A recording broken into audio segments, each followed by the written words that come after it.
Ang pagkapagod ay hindi nagmula sa trabaho, ngunit mula sa kawalan ng kakayahan upang ihinto.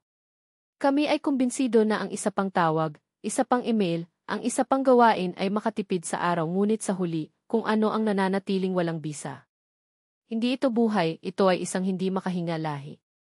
At habang tumatakbo ka, ang mga mahahalagang hindi napansin, ang kahulugan ng mga bagay, ang kalapitan sa nagmamahal, ang katahimikan na nag-reloads ng energies. Mayroong isang lumang karunungan na nagsasabing, ang isang araw ng katahimikan ay nagkakahalaga ng higit sa 6 na araw ng pagmamadali.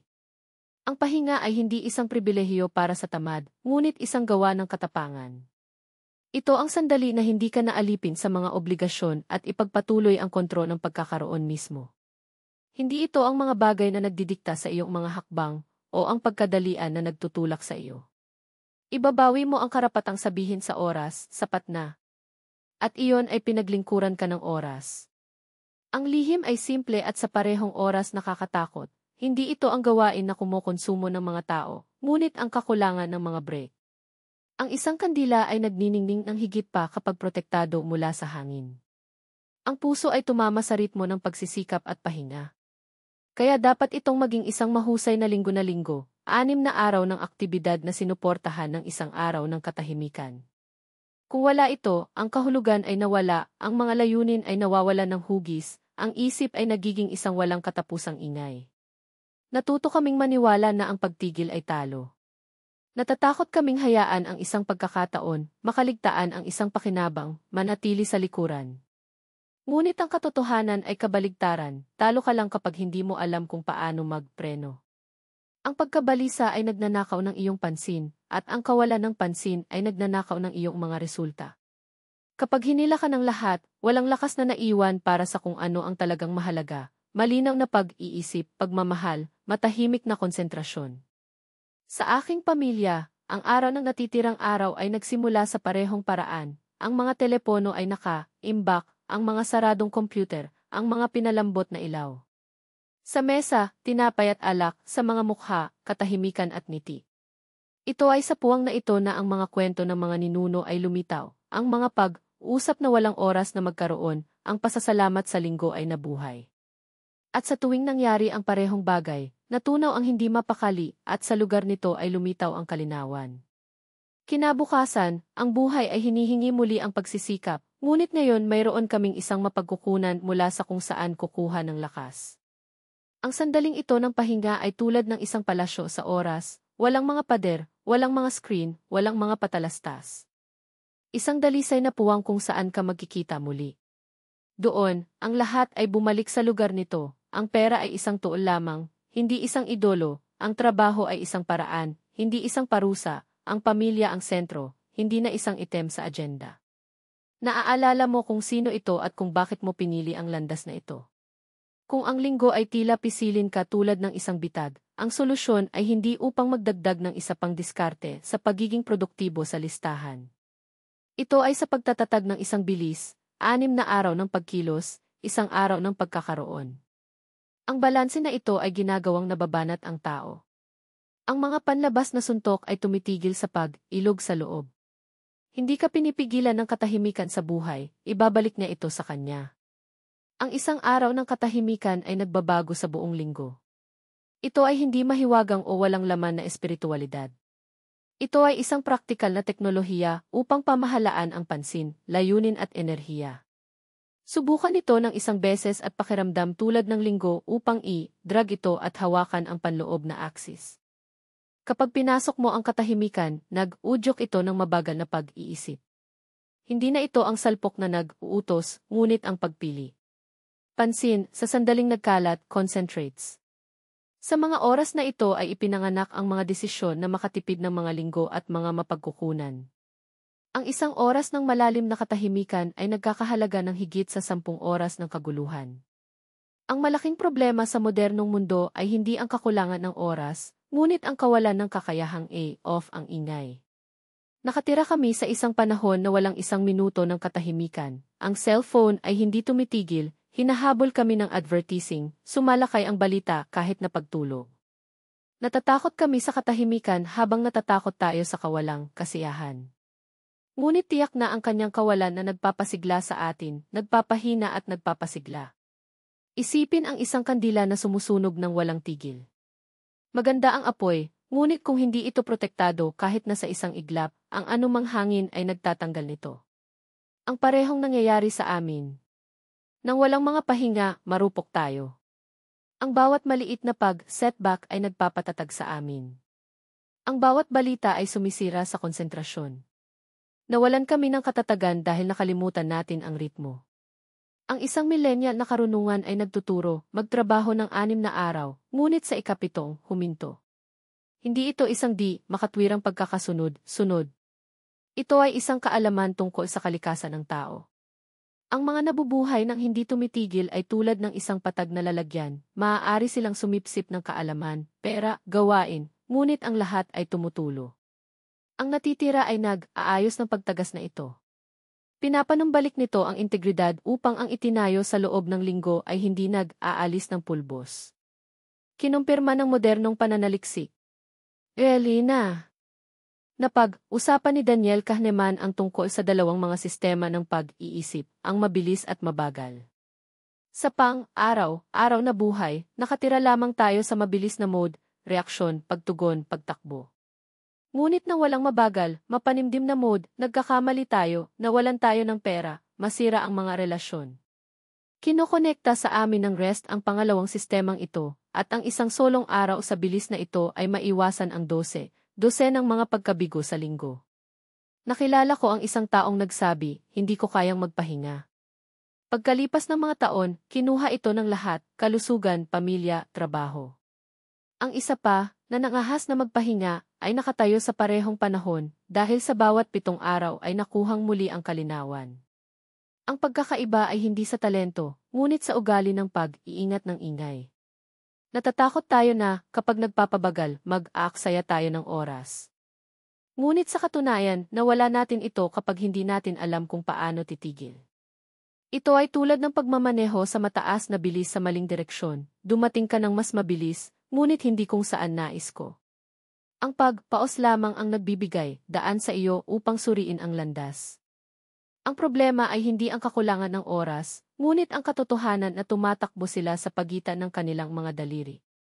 Kung hindi mo natutong muling pagsamahin ang mga ito, kahit isang beses sa isang linggo, ang iyong buhay ay magiging tulad ng isang hourglass na nakita ng isang tao nang hindi tumitigil. Ang kapangyarihan ng pahinga ay wala sa mga ritual sa relihiyon, ngunit sa pagpapanumbalik ng ritmo. May hininga dito, inspirasyon at paghinga, paggalaw at pahinga. Kung wala ito, ang kaluluwa ay nag-choke. Hindi mo na kailangan ng higit pang mga tips sa pagiging produktibo kung hindi mo master ang sining ng pag-pause. Ang katahimikan ay mas malakas kaysa sa ingay, at ang paghinto ay mas matalino kaysa sa pagtakbo. Ang unang aralin ay ito, ang katahimikan ay nagbabalik ng kahulugan. Sa palagay namin ang kahulugan ay ipinanganak sa patuloy na aktibidad, ngunit ang katotohanan ay naiiba, lumitaw ito sa mga pahinga. Iyon ay kapag pinigilan mo ang pagpapatakbo na nakikinig sa kung ano ang nalunod sa ingay. Ang katahimikan ay hindi walang laman, puno ito ng mga sagot na hindi papayagan ng pagkabalisa. Naaalala ko ang isang pamilya na, tuwing Biyernes ng gabi, iniwan ang trabaho. Ang talahanayan ay itinakda ng mga simpleng pagkain, ang mga kandila ay nag-ilaw sa kapaligiran na may malambot na ilaw. Walang nagsalita ng malakas, walang nagtalo. Sa una ay natagpuan ito ng mga bata, na parang iniwan sila ng mundo. Ngunit pagkalipas ng mga taon, ito ang mga sandaling ito na naalala bilang pinakamahalaga, dahil mayroong kahulugan, pasasalamat, koneksyon sa mga ugat, pansin sa mga mahal nila. Sa mga ordinaryong araw, magiging gears tayo, trabaho, account, tawag. Ngunit kapag pinapasok natin ang katahimikan, nakikita natin ang buong muli. Bakit ka nagsusumikap? Sino ang fights? Saan pupunta ang iyong buhay? Ang mga isyong ito ay hindi nalutas sa pagmamadali. Naririnig lamang nila sa pahinga. Si Viktor Frankl, na nakaligtas sa pinakamasamang kilabot, ay nagsabi na ito ang kahulugan na lumalaban sa tao. Ngunit ang kahulugan ay hindi sumisigaw, bumubulong siya. At narinig lamang sa katahimikan. Sa makatuwid, ang Shabbat ay hindi lamang pahinga, ito ay isang pagbabalik sa mga mahahalagang Ang modernong tao ay naghahanap ng mga sagot sa mga screen, ngunit ang mga sagot ay darating kapag lumabas ang screen. Napag-usapan ni Daniel Kahneman ang tungkol sa dalawang mga sistema ng pag-iisip. Ang mabilis na malulutas ang mga problema, ang mabagal ay naunawaan ang buhay. Binibigyan kami ng Shabbat ng isang pagkakataon upang maisaaktibo ang mabagal na pag-iisip na ito. At pagkatapos ng ilang oras sa katahimikan, napagtanto mo, ang mundo ay hindi bumagsak nang wala ang iyong kaguluhan. Sinusundan niya ang kanyang kurso habang naririnig mo sa wakas. Ang katahimikan ay hindi lamang ibabalik ang lakas, napagtanto nito ang direksyon.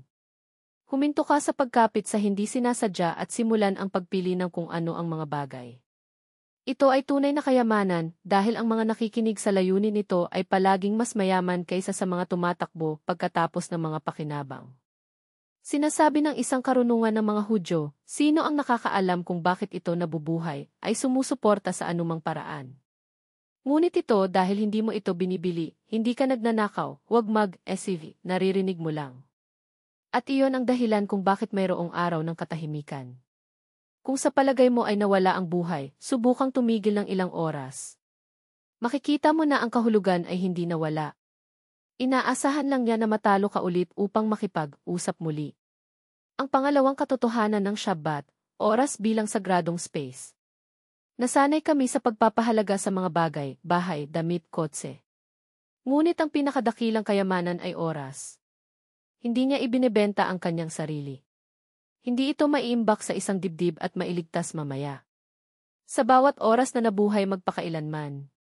Sa makatuwid, sinabi ng mga Hudyo, ang mga bagay ay nagtatayo ng mga pader, ang oras ay nagtatayo ng buhay. Itinuturo ni Shabbat kung paano ituring ang oras bilang isang bagay na sagrado. Isang araw sa isang linggo ay idineklara na hindi maipalabas para sa mga gawain at alalahanin. Sa araw na iyon, ang oras ay hindi na hilaw na materyal at nagiging isang palasyo. Pinapasok namin ito tulad ng sa isang templo at naunawaan, ito ay tunay na pagnanasa, ang regalo ng paghinto. Nakilala ko ang isang tao na gumugol ng kanyang buhay na nagrereklamo, wala akong oras. Patakbuhin ang proyekto sa proyekto na kumokonekta sa koneksyon. Nanalo ng maraming, ngunit lagi niyang inutang ang kanyang sarili. Ang isang kaibigan sa pagkabata, sa kabaligtaran, ay nakalaan ng hindi bababa sa isang araw o sa isang linggo bilang hindi maiiwasan. Inilaan nito ito sa pamilya, sa pagbabasa, upang patahimikin. At natagpuan niya na, tiyak, mayroon siyang oras para sa lahat ng bagay, kapag pinoprotektahan ang oras, pinayaman niya siya, hindi mahirap. Si Cal Newport, na nag-aaral ng pansin, ay sumulat, kung hindi mo pinamamahalaan ang iyong oras, gagawin ito ng iba para sa iyo. Bumalik sa iyo ang Shabbat ang kontrol sa oras. Sa araw na iyon, walang nagdidikta sa gagawin. Nagpapasya ka kung saan ididirekta ang iyong pansin. At iyon ang gumagawa sa iyo ng may-ari ng buhay, hindi ang iyong bilanggo. Ang karunungan ng mga Hudyo ay nagsasaad, ang nagpapanatili ng oras ay mayaman, sapagkat ang oras ay nagkakahalaga ng higit sa ginto. Ang ginto ay nawala at mabawi, oras, nawala sa sandaling hindi bumalik. Naalala ng Shabbat, bawat minuto ay sagrado. Tingnan ang iyong linggo, ilang oras na sila ay nawala sa walang laman na pag-usap, walang hanggan na mga rollings, walang layunin na pagkabalisa. Ngunit kung magpahayag ka ng hindi bababa sa isang araw bilang sagrado, ang natitirang linggo ay magiging. Makikita mo na kahit na ang mga ordinaryong araw ay mas magaan, mas magaan. Si Rabbi Abraham Heschel ay tinawag na Place in Time, Shabbat. Isang lugar kung saan hindi ka makakapasok sa maruming mga kamay ng pagmamadali. Sa palasyo na ito, walang mga kagyat na koneksyon, mga panggigipit sa trabaho, walang negosasyon.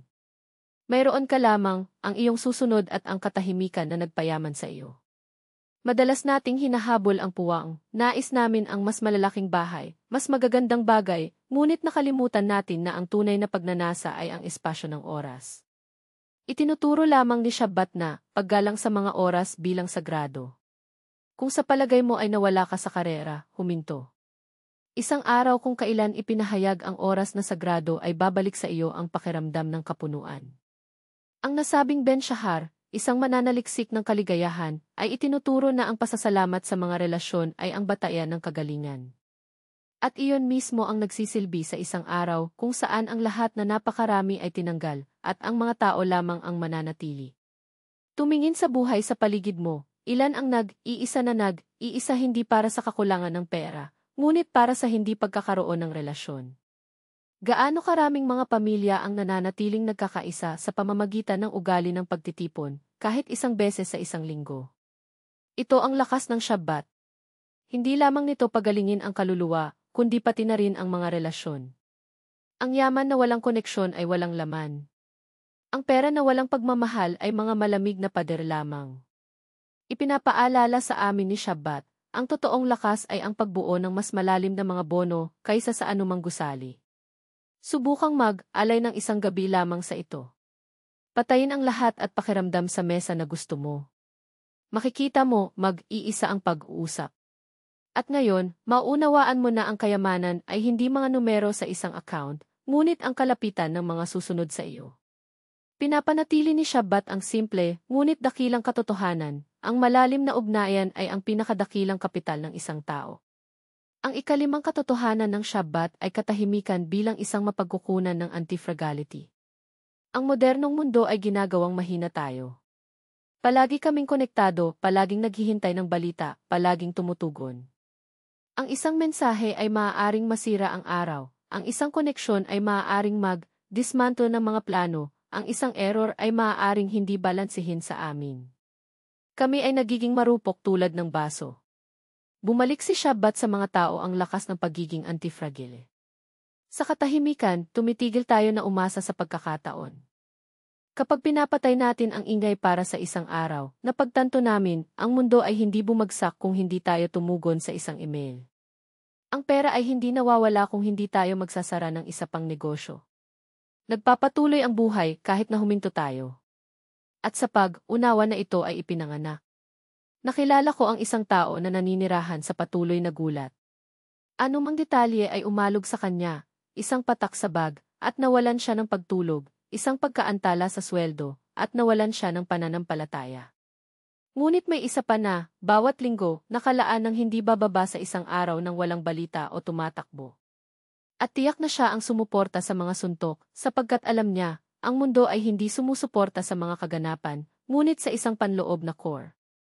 Sinasabi ng karunungan ng mga Hudyo, ang pinipigilan ng katahimikan ay nagpapanatili ng kaluluwa. Sa katahimikan tayo ay nagiging mas malakas, ngunit isang puno na lumalaki hindi lamang sa araw, sa ilalim ng araw, kundi pati na rin sa gabi, sa kadiliman at pahinga. Ang mga ugat ay lumalim ng tumpak sa katahimikan. Kaya tayo, ang tunay na puwersa ay hindi ipinanganak sa ingay ng mga tagumpay, ngunit sa katahimikan ng Shabbat. Tinawag ni Nassim Taleb ang anti-fragility na ito, ang kakayahang lumakas sa mga epekto. Ginagawa lang iyon ni Shabbat. Inilalagay niya tayo sa isang paraan kung saan hindi tayo masisira sa mga kaswal, ngunit nakakakuha tayo ng katatagan.